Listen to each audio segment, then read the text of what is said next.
Brought to you by Pentz Homes and part of the Hitting the Hardwood podcast network. This is Lynx Happy Hour.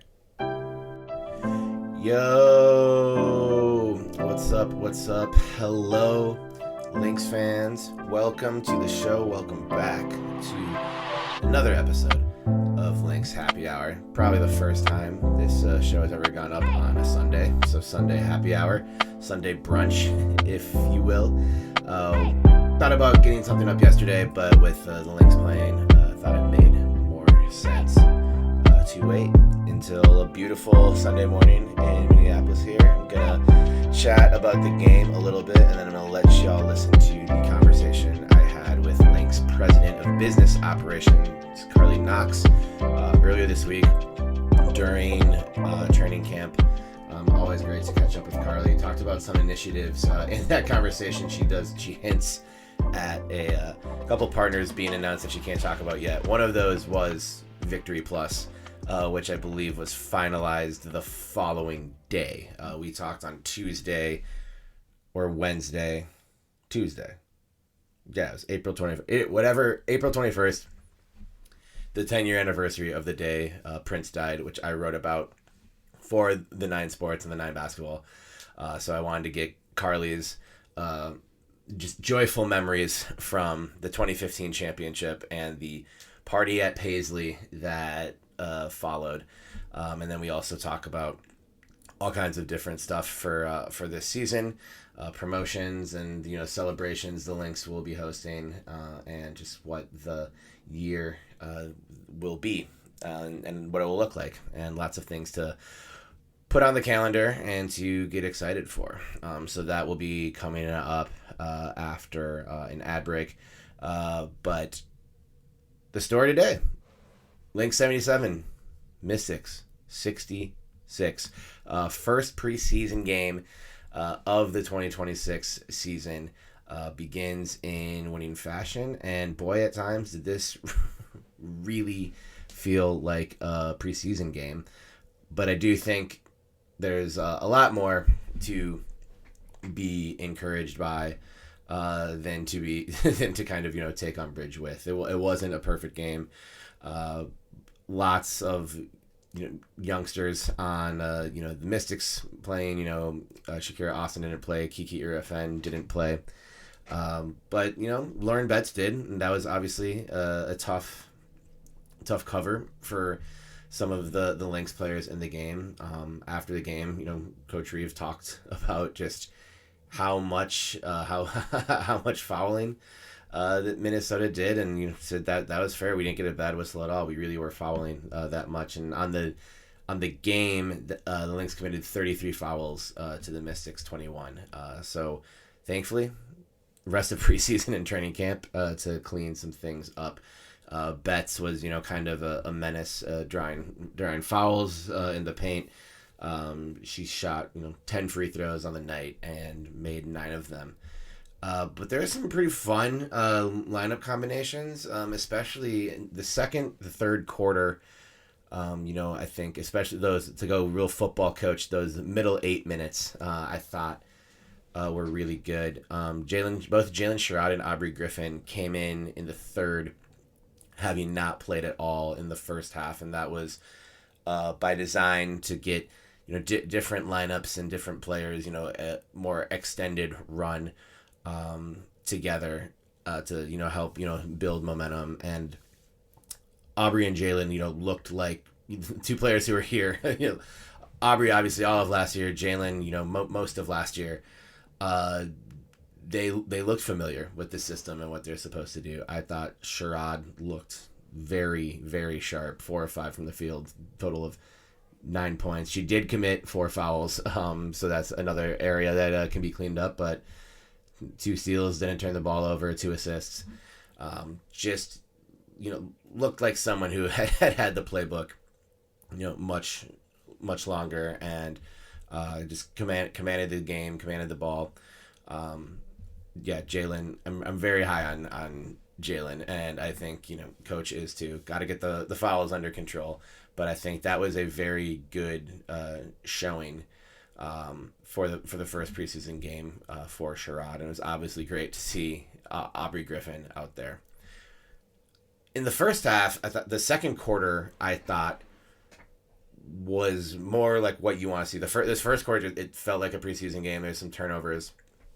Olivia Miles had two great, first possessions, and then I think had to turn the ball over on each of the ensuing two possessions, if my my handwritten play-by-play here is correct. And then, there's too many turnovers, and the Mystics started heating up from deep in the first. But I thought the Lynx flipped it a little bit in the second quarter. Both Miles, Liatu King, and Sailor Poffenbarger played all 10 minutes of the second quarter, and I thought they established a pretty nice rhythm with each other. Poffenbarger is one to watch for sure as a player who will be in competition for one of those two new developmental roster spots. Probably more of a natural 4, but has been playing the 3 as well, and they kind of moved her back and forth in that game yesterday, just to test that versatility, and I think she held up to it. I mentioned in post game, or I asked about the rebounding. Rebounding the basketball and playing defense is always a great way to make a Cheryl Reeve team. Poffenbarger, 13 rebounds on the night, more than double the rebounding total that anyone else in the game had. Now, of course, all preseason statistics naturally taken with a big old grain of salt. And Reeve downplayed that a little bit when I asked about it, in part because Poffenbarger did play the most minutes of anyone in the game. She played 26 minutes, 24 seconds for the Lynx. No other Lynx hit 20, so that makes sense. But, I mean, Lauren Betts played more than 23 minutes, and she had 5 rebounds.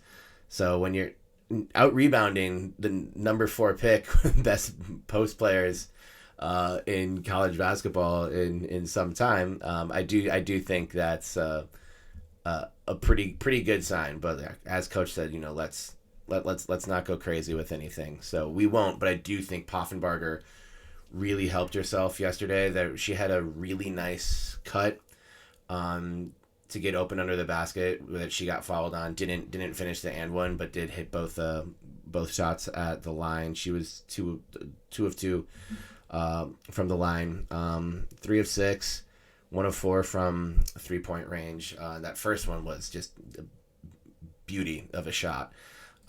We talked to her after the game. She just feels like someone who maybe is a little bit wiser beyond her years. Played college at Maryland. Said her entire team was in the crowd, among the sellout crowd at Care First Arena. So maybe there's a little extra motivation going on for her. But either way, that was a really good preseason performance, I thought, for Poffenbarger, and definitely someone to watch for those developmental spots. Reagan Richardson started but didn't play a ton. She's someone who earlier in the week, Reeve had mentioned if there were developmental spots last year, Reagan would have been one, pretty assuredly. So Reagan is definitely a player to keep an eye on for the rest of this preseason. This game coming up in Kansas City tomorrow night on Monday, and then one more game at the Target Center against the Toronto Tempo. So these players have a couple more big games for them to impress the coaching staff, put some good work on film, and try and make this team, which will be a difficult one to make, and possibly grab one of those 2 developmental spots. I do want to add that while I'm happy to do as coach says and not go too crazy with the Sailor Poffenbarger rebounding numbers, but according to Lynx PR, the 13 rebounds are the most ever by a Lynx in a preseason contest, as our cat Kirby says hi in the background. Hi, Kirby. Thank you for your contribution. away from the team at the moment, Natasha Howard. Congratulations. Helped lead the Sichuan Blue Whales to a WCBA championship in China with the nice 22-12 in the decisive Game 5 in the WCBA Finals. That does clear the way for Tosh to join the team soon. I'm guessing it will probably be midweek at the earliest, probably around that same time that you will see Dorka coming to town as well. For Emma Chikova and the playing in the Czech League finals with Praha, that series could be closed out as early as tonight, Sunday night. I believe she's got a 2-game lead in that finals, and Game 3 is tonight. So that is a potential midweek arrival as well, if all things go according to plan. And of course, Ola Kosu with UMMC Ekaterinburg in the Russian Premier League. Game 4 of those finals is scheduled for Monday night. So probably while the Lynx are having shoot around in Kansas City, Ola will be in action. Ekaterinburg has a 2-1 series lead. So if they win on Monday night, then they will clinch the championship as well. All right, let's get into this conversation with Lynx President of Business Operations, CARLEY KNOX. Stick around.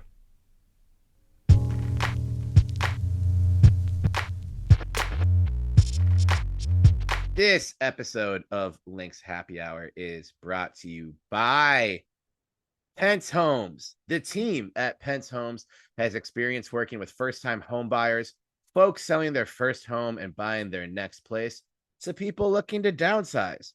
With the best tools, technology, and trusted vendors to help with any home project, Pentz Homes is a top choice for buyers and sellers. For more info and to set up a time to meet with Nate and the team to talk about your home buying or selling needs, visit pentzhomes.com. That is Pentz, PENTZHOMES.com.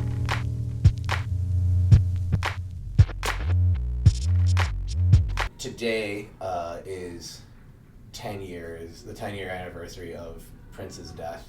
So as a day, it's kind of become its own holiday in Minnesota, people sharing stories and memories about him and what he meant to them. So of course I'm going to ask about the 2015 championship. And I'm happy to talk about it. Another topic that I don't think people talk about enough is just a WNBA team won a championship, and the biggest rock and roll icon ever moments later was like, come over, let's celebrate. That was crazy during the 2015 playoff campaign that we went on to win our third WNBA championship. Prince started coming to more and more games and following us and retweeting quotes of Cheryl, and I think it was the quote of Cheryl's. I'm not going to say it completely correctly, but essentially like,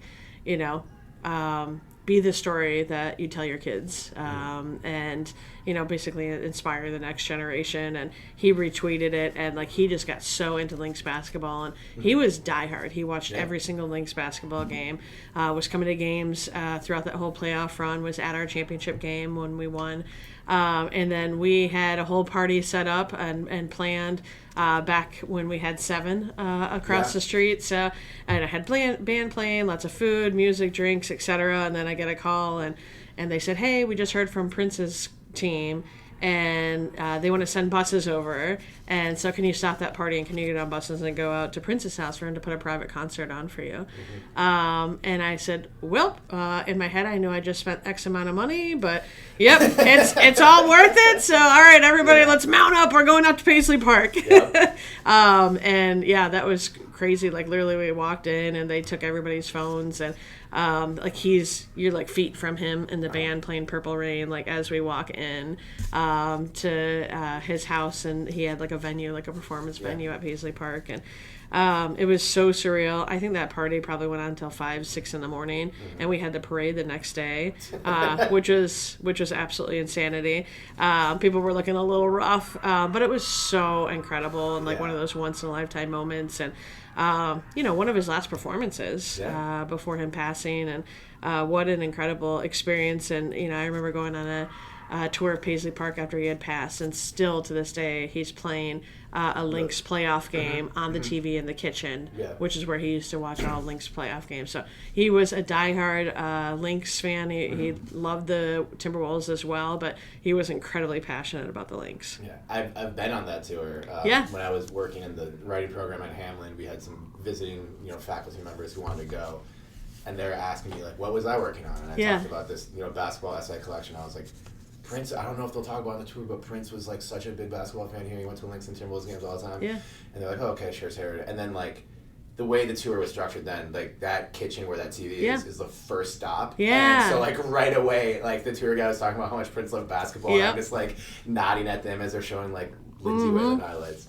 It was so crazy. Like what a surreal moment, but it was incredible, and like he is insanely talented, and watching him, and he was bringing up like staff and players on stage dancing with him in the band, and like being that close and interacting with him, and like him being able to kind of share his love for the Lynx and music, and and vice versa. And so it was like a really beautiful moment for the franchise. Right. And you play a little bit. Were you able to get up on stage? I was not. I just wanted to celebrate. As you know, a lot of work goes into preparing for a season, and I there's rare times where I'm able to let loose.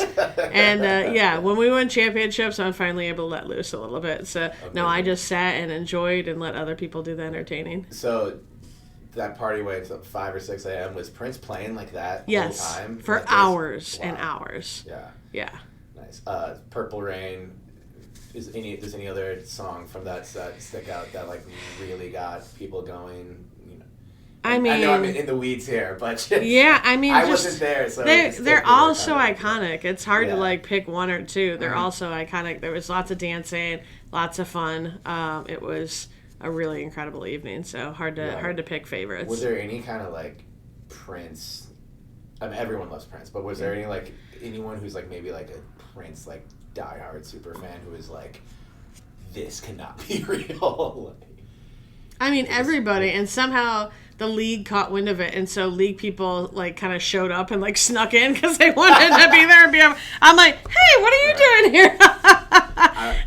So they were really excited about it as well. But I mean, all of our players were just so flattered and touched, and they were honored to meet him, and he was honored to meet them, and it was just really a beautiful moment. Right. I won't get too into this, but I was at the game, and I was at 7 that night. I had just finished working in PR for the Wolves. And, nice. Was told there was no way in hell that I could get my name on that list. So I've just been the years since. Everyone who was there, I'm like, just tell me about it, please. It was pretty incredible. For sure. Well, we're here. It's Tuesday, April 21st, and training camp is underway. So obviously this is happening, and I know that the ink still isn't dry on this new CBA, and there are things that can't be talked about. But just how different of an off season was it for you? Like how much more stressful with all of this going on, and just how gratifying is it to be here now and another season of Lynx basketball is for sure happening.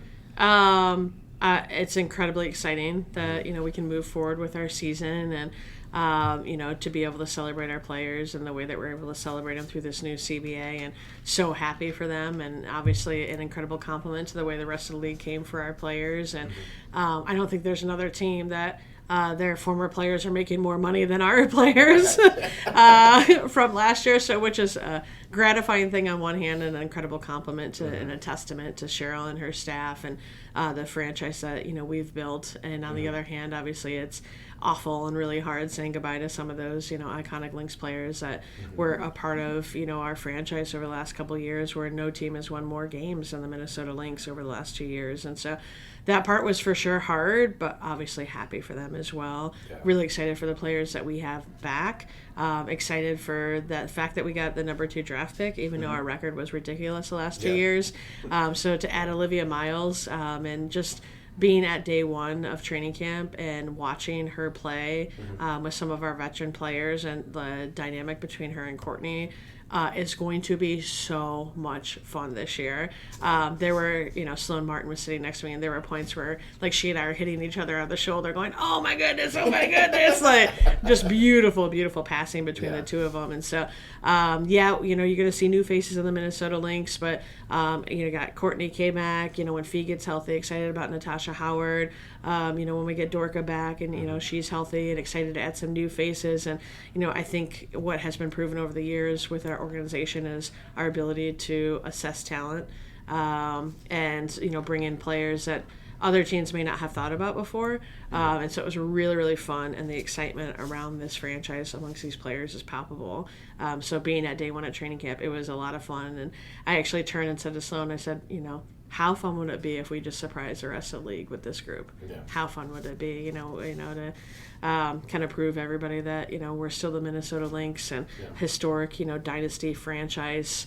And, how fun would it be to surprise everybody with this roster? Yeah. I mean, looking at the roster top to bottom, I wouldn't be too surprised. But, I know it's, the whole narrative and everything shifts, and we see, super teams gathering. But Cheryl talked about this with us a little bit yesterday, just about other teams' big threes, but feeling, there's no way you could possibly feel better about this Courtney, K-Mac, Fee. And like when we get Fee back, no one's won. Yeah, like you said, no one's won more games over the past 2 seasons. But no, and those three have been at the core of what we've been doing. And so, and people, you want to talk about Natasha Howard, like, people need to remember how talented she is. I mean, just look at the Commissioner Cup last year, and she won MVP of the Commissioner Cup. She's been Defensive Player of the Year before. Like, won WNBA championships. Like, we're so excited to bring Natasha back with the Minnesota Lynx and to see what she can do. And I think we'll see the best basketball of her career with us. I don't think Lynx fans will ever forget how good Howard was. I don't think Lynx fans. Commissioner's Cup and also. But a casual fan might not remember. Exactly. But I remember just nothing against her, but I was like in that Commissioner's Cup, I was like, this is vintage Tosh Howard. I know. What is she doing? Oh man, I know.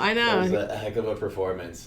Yes. On just with it being just like kind of a different off season,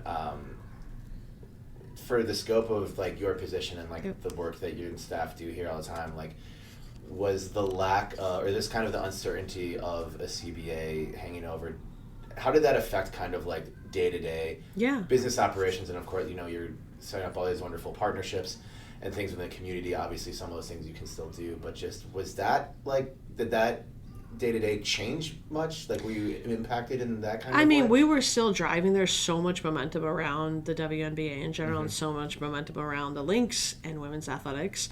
Like, our business is absolutely booming. Despite, uncertainty around free agency, despite uncertainty around the CBA, the entire offseason, our business continued to grow, and we've actually surpassed all of our local revenue from last year already this year. So it is growing. The excitement around the team is palpable amongst the fan base. Largest revenue ever, for our franchise in terms of season ticket memberships. So there was definitely like a moment in time where like it slowed just a little bit because of people's uncertainty, but obviously having the number 2 draft pick, kind of just reinvigorated everybody. So business is in a wonderful place. It's going to be rocking in there this year. Last year coming off of a wonderful year, like I think it was, in 2025, we had 22 sellouts, including playoffs, which was awesome. And obviously, historic crowds. And 2024 for our playoff run against New York, which, by the way, you talk about these super teams, but nobody had us in the WNBA finals. One foul call away from winning a 5th WNBA championship. Nobody called us a super team, but somehow we got there. And, we won't talk about that ending, but we don't have to bring up that. I mean, every time I'm in president's meeting and with my counterpart Kia from New York, who I adore, I'm just like I don't think that feeling's ever going away. No, that and talking with NECA recently about what happened in 2016. So it's time for us to win that 5th championship and get over the hump. So for the largest season ticket revenue, is that okay? Has that been kind of like a year-over-year thing? Like last year was the largest? Yeah, it's been increasing every year, And, people are just willing to spend more money and invest in these franchises, invest in these players.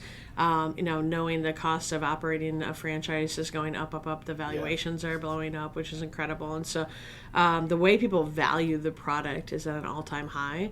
And despite uncertainty around the CBA, we've continued to see incredible growth. Right. And I know some of maybe the new partnerships and stuff that will be coming out, but if there's anything new for this year that you can talk about that you're really excited about. I know the Lynx fans would love to hear any details around that. So I think you're familiar with our Changemaker platform, so really excited about this year's Changemaker platform and our 8 Changemaker partners. We'll have to follow up with Olivia and see, can we talk about that yet? Or we're going to do a whole nother press release for this year? But and I can talk to you about who the partners are. Really excited for year 2 of our Bon Iver / $2 billion partnership, and just had a meeting with Justin Vernon and his whole team. I can't give away too much yet, but have some really, really big plans around that partnership this year, and really lean into fighting gender inequities. And so excited to launch year 2 of that partnership as well. And then, we have a variety of Lynx-only partners as well. So I'll follow up with you on that. Okay. I need to see what we can talk about yet, because I know we have a bunch of press releases planned for that. And so, but, we have a number of Lynx-only partners that we're really excited about, that are just excited to invest in women's sports and excited to invest in the Minnesota Lynx with their partnerships this year. And a lot of those have really, really fun activations and giving back to the community, and are really based in community impact overall. And it sounds like Justin Vernon and the Bon Iver crew will be back. Guests at Lynx games. Per usual, they'll be back. I have stayed in touch with Justin in the off season, and actually went and saw the concert that he hosted at First Avenue in response to the ice occupation, and so spent time with him a couple times in the off season, which was great, and his whole crew. So he's not going anywhere. He's diehard Lynx for life. Right. Well, I'm kind of glad you brought that up, because it is a sensitive topic, but it's an important one. We're chatting a little bit before hitting record just on the press conference in 2016 that I refer to as the Change Starts With Us conference, where the Lynx kind of were we're not going to be on the sidelines with this kind of injustice going on. And it's something I've always admired about the organization. Why I was very happy to come on as a beat writer in 2023 was every organization says this is important to them in pro sports, and then if you actually track what they're doing, not all of them are putting their money where their mouth is, and the Lynx kind of always have. And of course, it being a very, very difficult year continually in Minnesota, the day of Freedom and Change March was downtown, coldest day of the year. And I don't know if everyone's thinking about it the way I was, but it was of course we're marching to Target Center, and of course Cheryl, Carley, and Rebecca Brunson will be there. Making that connection felt like I felt it, and I could tell other people around were or at least familiar, feeling the same way. How important was it to you guys to be in the crowd that day and let Minnesotans who were hurting and feeling violated, that this organization gives a shit about this and is standing right with you. Absolutely. I feel like those values have always been rooted in who we are. This is my 17th season, Cheryl's 17th season, my 23rd in the WNBA, but I'm so obviously proud of the championships that we've won, but I'm more proud of our social justice work and our activism over the years, whether it was fighting for marriage equality and being on the steps when marriage equality was signed into law in Minnesota, by the governor at the time, whether it was our response to the shootings that happened here in Louisiana in 2016. We came together, and Cheryl had the team meet. They were actually on a road trip in Connecticut, and said, how do you want to respond? How do we want to use our voices? And to use our platform in a way to bring the community together, to have challenging conversations, and talk about how we can do better. And we had that press conference that you just referenced, so the Change Starts With Us press conference, and to be the first team ever in sports to be united as a franchise in those values, and wear Black Lives Matter on our warm-up shirts, and to have Change Starts With Us That had never been done, like by a franchise being united in that way. And so incredibly proud of that. Obviously, our activism and work around the George Floyd murder, the way that we have stood up and given back to the community with the ICE occupation here in Minnesota as well. Like, it is why we do what we do. It's why I come to work every day. Like, what makes me feel the value of what we do. Like, we help to make the world a better place. And so, of course, I love the rings. I love the championships. But, I always say that, we're here to inspire, and that it's not just inspiring women and girls, but that the Minnesota Lynx can inspire the world. And that is truly like why we do what we do. And so that is why I'm most proud of the Lynx and what we built here. For sure. And that's a lot of stuff on like the whole organization does it too, but also, players are frontline employees, and this has always had, a roster of women of color and international players who are immigrants living here, working in Minnesota and inspiring people. And this year's roster is the same. So I think it's obviously what has been happening in this state this year from the federal government is ridiculous. But for a team that's built up of like the very communities who are affected is like, of course, like absolutely, for sure.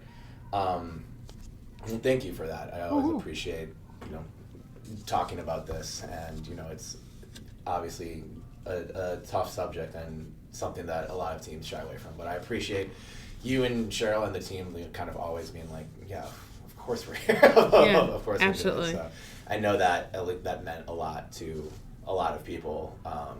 Because everyone was affected in just different ways, and it's still happening. And I was so proud of our community, the way that we all stood up and stood together and came together. Like, I remember being on the phone with my dad, and I was like, Dad, like, I'm not from Minnesota, but I'm like, Dad, I belong here. These are my people. Yeah, right. And it was like everyone I know who was not here, but like trying to support from afar was like sending me screenshots of what the weather here was. And I was like, I know, I'm outside right now. Like, we're hardy. We're hardy Minnesotans I don't now. need a reminder it's cold. My eyelashes are frozen to my face. I had ski goggles on during the march, and they were completely fogged up. It was wild. But definitely, it's a tough day, but a good one too, to remind everybody why we're here. This season there'll be a lot of occasions at Target Center that are great reminders of Lynx basketball and why we're here and why we do this. You mentioned some of the players leaving. Something I always find inspiring. I always try to be in my seat on the press area around when players are being announced. Especially when it's someone a former Lynx. I just remember talking to Maisha Hines-Allen on the night of the home opener last year. And just, a player who wasn't here very long, but had impactful, resonated with the fans, how hard she played. And Maisha's great with the media, too. So, but I was like, are you prepared for how big of an ovation you're going to get tonight? And she was like, oh, it won't be a big deal. I was like, I think it's going to be. And, so there's a nice highlight package, and they announced, welcome back Maisha Hines-Allen. And, everyone's out of their seats. So I know that'll happen a lot this year. Yes. More bittersweet moments. Yes. But also, Coach Sill will be back when Portland's in town, and there'll be a Hall of Fame stuff. But just sort of, what are some of those nights? Obviously, Sill's one, but just that we know that will be a pretty big, Lynx culture celebration at the arena. Yeah, I mean, I think it starts with our preseason game here on May 1st with Toronto, and general manager for Toronto Tempo is Monica Wright. So to bring Monty back and honor her and celebrate her. So I literally just texted her yesterday. I'm like, Monty, are you traveling with the team? Because Monty's just a Lynx legend and winning championships with us and iconic. And then we're really excited on July 16th to be able to honor Sylvia Fowles. So just talked to her the other day as well, and all about how our experience is going in Portland. I'm like, Syl, you're always going to be a Lynx. And she's like, I know. But we'll be adding to her banner because she was inducted not only to the Women's Basketball Hall of Fame, but also to the Naismith Hall of Fame. And so, like we've done for each of them as they've been inducted to the respective Hall of Fames, we'll be adding Hall of Fame to our banner. We're not going to do pregame this year because she's going to be busy with her coaching duties, so we'll do postgame. And so we'll be bringing back a number of alumni as well for that weekend. So we turn it into like a mini alumni weekend as well. And just want to give Sil all of her flowers. She's an absolutely legendary player for the Lynx, and absolutely beloved in our community. The way that she gave back and connected with people, and her humility and kindness. And I adore Sylvia Fowles and our fans and players and current players, and like she's incredible, and we're excited to celebrate her for sure. Was Sil the one who said that she would never get into coaching? Yeah, for a bit there. Yeah. And so we were so happy for her. Yeah. I know that she was missing basketball, and she came back actually a fair amount here over the last several years, and which is great. And so she'll always be closely connected to the franchise. Just can't tell her any secrets anymore. Oh, yeah. That's a bummer. And then also other nights that we have coming up. May 21st, we'll be doing AAPI Heritage Night. May 27th, we'll be doing our Changemaker Night, where we celebrate all our Changemaker corporate partners. 6:15, Black Excellence Night. 6:21, Pride Night. And then 7-11 is going to be our Inspiring Women Night, presented by Bon Iver and To A Billion, which I think is his nonprofit that is entirely focused on helping to close the gender equity gap and fight for women's equality. So fun things planned around that one. Obviously, our day game, where you got to bring your earplugs. So the Sports Matter day game presented by Dick's Sporting Good. You mentioned the Sylvia Fowles game on July 18th. We'll be doing Native American Heritage Night on July 28th. We have some great partnerships that I can't talk about quite yet. Got to celebrate Prowl's birthday on 8/8. And then we'll be taking a break there for Women's World Cup. Coming back to 9/18 for Noche Latina Night, and then Fan Appreciation Night on September 24th. So have a lot cooking. Right. You make it sound so easy when you just say them all right. It's like, we'll get to September 24th. Lots of work. Lots of work goes into it, but to me, it's how we authentically show up in those communities and, celebrate those communities, and they celebrate us. And, I love Lynx games, and, I always feel like we're helping to show the world what's possible. Like, the diversity amongst our fan base is such a beautiful thing. For sure. I want to touch on this because we were talking about it before he recorded, but you'll be in Kansas City for a preseason game this weekend. I'll be there as well. Really looking forward to it. Sometimes people look at these games that are, at like neutral sites or against like it's a club team against a national team, like that, this kind of thing. But you mentioned some really good reasons on why there is a game in Kansas City. I know Fee's home stay was part of it, and unfortunate that she can't, participate fully. But a lot of other great things planned with it as well. I was wondering if you could talk more about that. Absolutely. So, like you mentioned, excited to take Fee back to our home state. And so great connection there for her in Missouri. Also, it's a hotbed of women's athletics. So, Kansas City Current have been such barrier breakers in the NWSL and building the first women's specific soccer stadium. Which is really beautiful, and I'm excited to see in person. And so we have had multiple meetings with them. So they are partnering with us and doing some fun content collabs. Weirdly enough, they're going to be in Washington right when we're there for our first preseason game. Oh, okay. So they play the night before us, which is crazy. So that's who I have to call after this meeting, is their chief marketing officer. And their CEO I used to work with. She worked at the WNBA for a long time. So she and I were just texting. So, they've done a wonderful job. They've hosted the Big 12 tournament a number of times. The Chiefs are really excited about the game as well. So they have a number of suites, and they're coming over. They have big women's basketball fans amongst their players. So a number of players are coming over. One of their linemen, Chu, is actually from Nigeria. So he's doing some great collaboration with the Nigerian national team as well. And he's a huge women's basketball fan. So he's bringing a group of, his friends and players, teammates over to the game. So got some really fun, exciting things planned around the game. It's always a wonderful thing to be able to bring the product to a market that doesn't have a WNBA team.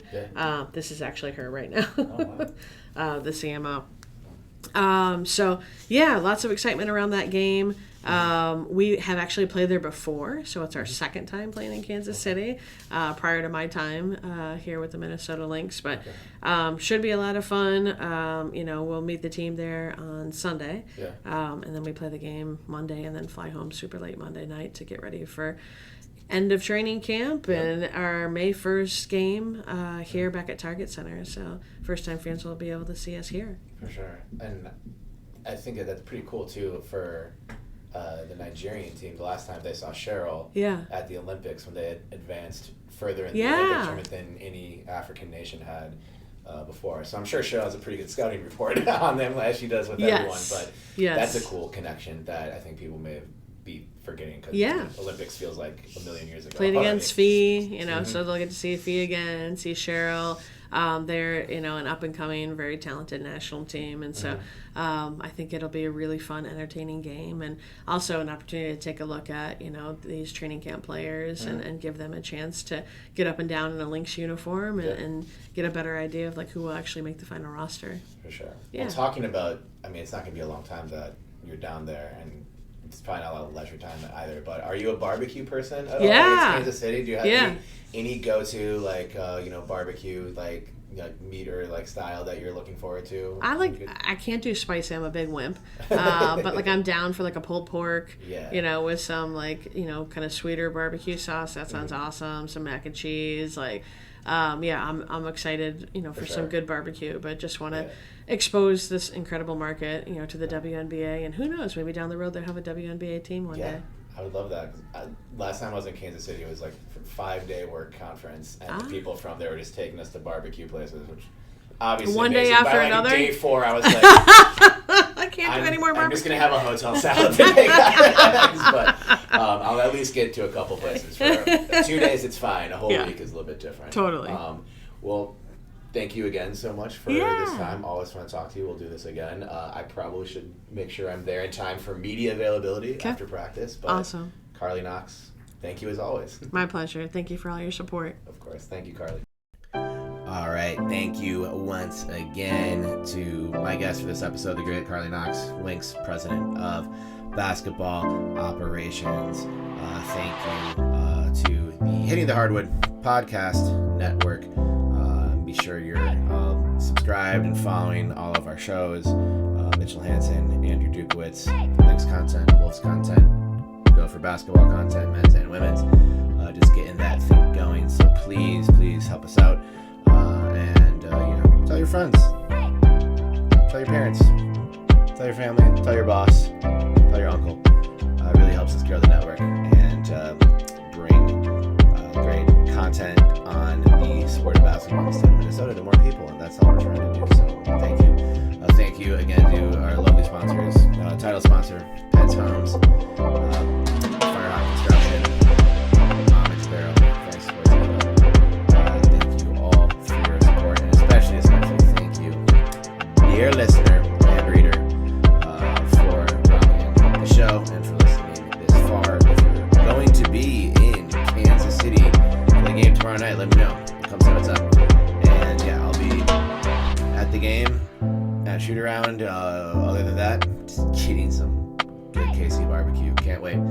See you down there, and see you at Target Center later on this preseason. Thank you so much, Lynx fans. Have a great rest of the weekend, everybody. Peace.